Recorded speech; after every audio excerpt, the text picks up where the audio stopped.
Hey, this is Steven from RC Engineering, and welcome to my iFlight $35 backpack, day pack, quadcopter backpack review.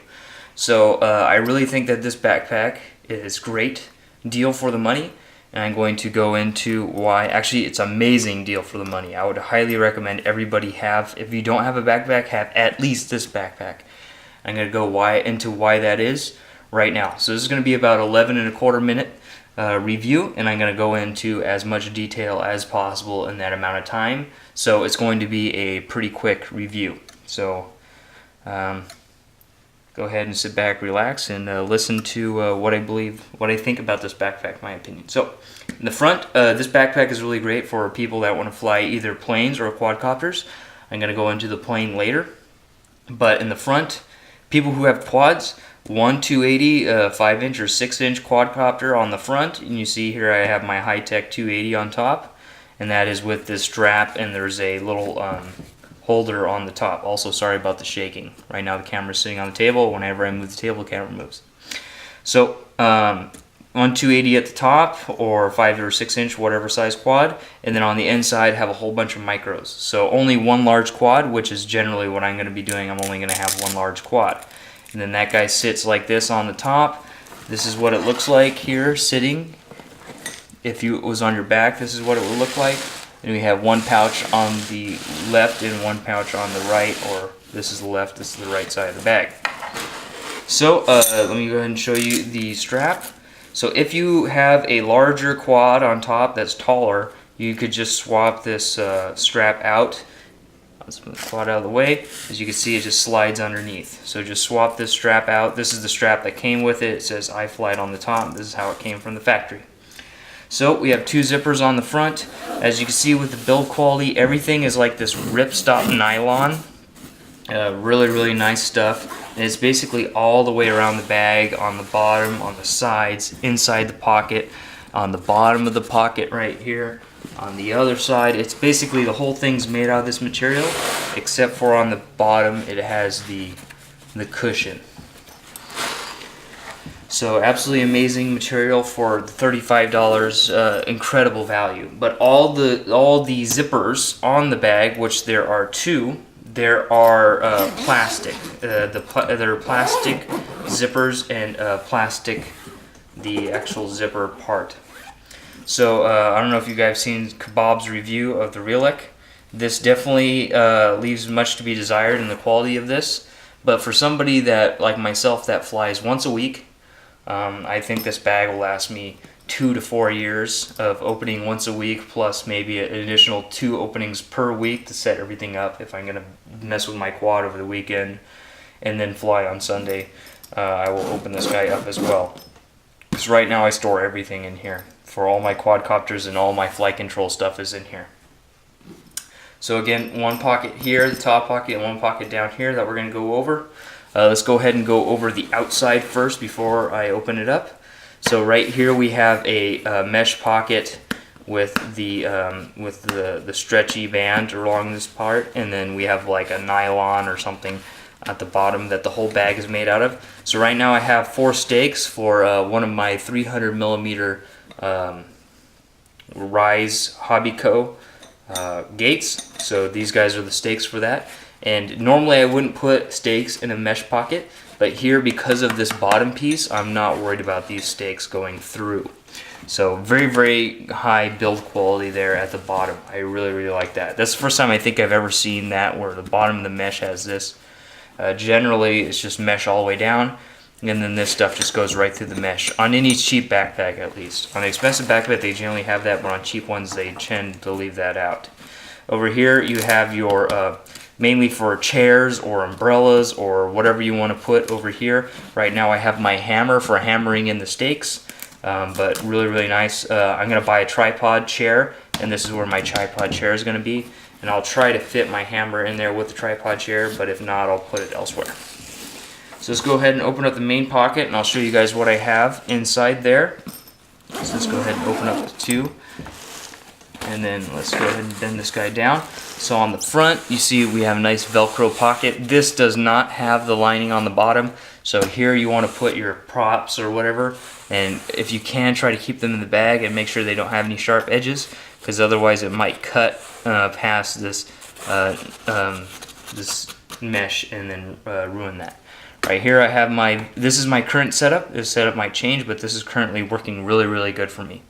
I have my Eachine VR006 goggles. I have my jumper V2 inside of his box, inside the same pocket as the VR006s. Here I have my first wall, and then over here I store my micros. Over here I have my batteries and my broken Tiny Whoop that I need to fix. And I have another wall, and here I have a middle dividing wall, and then I have a front big pocket that I'm going to use for expansion here pretty soon. So this is the setup I have right now. When you buy the backpack, it comes with a whole bunch of extra pieces here. So you have 1, 2, 3, 4, 5 extra middle walls. These are the middle walls, and they're all the same size. So you could come up with whatever you want in this setup. It also comes with this guy. This guy is the rain pouch. So for example, on this guy, sometimes you put a plane on it, and I use this just for plane flying. If I want to fly this Sunday or whatever, whichever given Sunday, if I want to fly just planes, and my planes will survive the rain. But if rain gets in here in my equipment, it won't. So if it starts drizzling a little bit, I'll go ahead and put this guy over top so I can keep flying and my equipment's safe, and then put this under a tree with this guy on top. So I keep that guy in here, and then when I go to the field, if I want to do any recording with the guys, I'll put this camera on top of this and then close it up. Again, in here I have my micros. I have a micro brushed, and down there I have my micro brushless. And here I have my Tiny Whoop, and in here I have my batteries.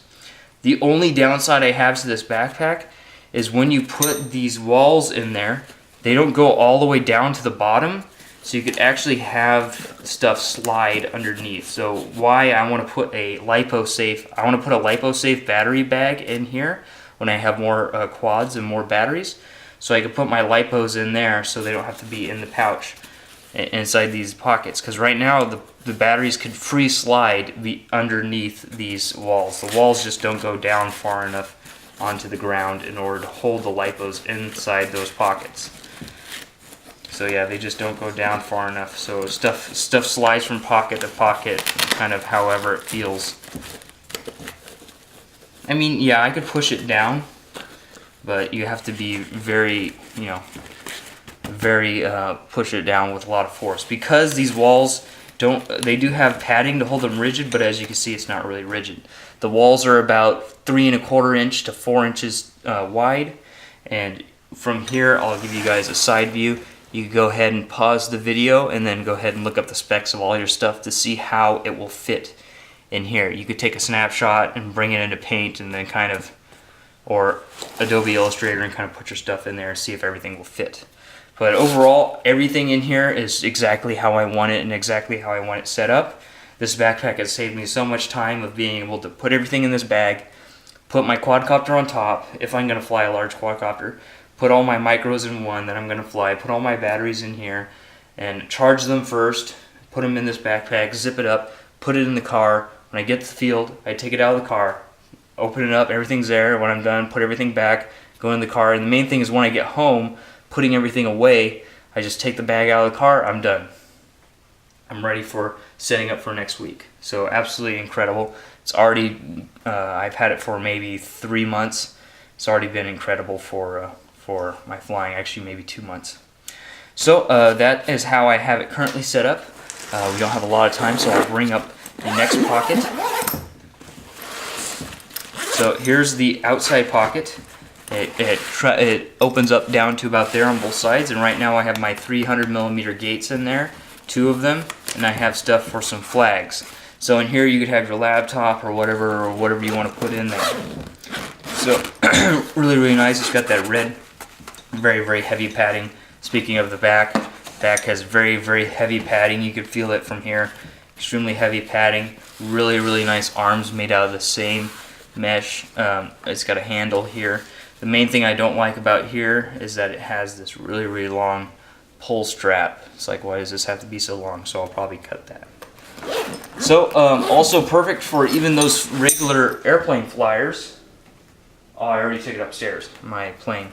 But I put last week I wanted to fly my Zipper, the white plane that I have, the little small plane, and I could just put that plane inside the same strap and use it to hold my planes. So now I want to get into long distance plane and quadcopter flying. So now I could have my long distance quad strapped here, or my long distance wing, or a regular airplane strapped to this guy, and I could take it on a little hike up the hill here, drive to where I can, and then hike out to my flight spot that I find on Google Maps or whatever, and then I have all my equipment ready to go, and I could take this stuff out because I'm not going to be flying gates. I'll take this stuff out and I'll put a laptop or whatever in there to track my progress or do whatever, or put my tripod in there to film. So that's basically it. I think it's incredible for the money. I would highly recommend, if you do not have a quadcopter backpack, you have to at least have this one. If you want to have a large quadcopter, one large quadcopter or one plane, and a few micro quadcopters, you have one transmitter, one set of goggles, lipos, and a few micros. This is the perfect bag for you. If you go to the field and fly for maybe 2 to 3 hours, this is it for you. So if you only have one large quad or one plane, this is the backpack I would recommend.